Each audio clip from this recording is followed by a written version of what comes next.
Yeah, but thank you for the lecture.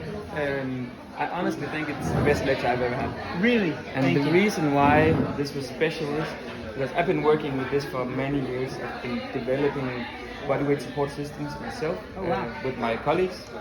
And the thing that you do is that you put the science, the new science into it. When we started looking at this, we were looking at the functions. We were looking into the body to see the muscle tissue, what's going on, walking and all that.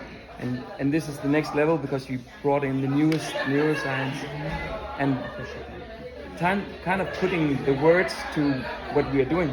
Yes. And learning us new things as well, but also, in my mind, putting evidence into what I'm doing. Yeah. It was perfect. That's A excellent. very good day. Thank you so much for your comments. I appreciate it. I'm glad you feel like you learned something you could translate into your patients. And I hope that you'll be able to continue to stay in contact with me and use my email and just keep going out there and challenging those patients. Yeah, we'll do so. Yeah. Thank you so much. Thank you.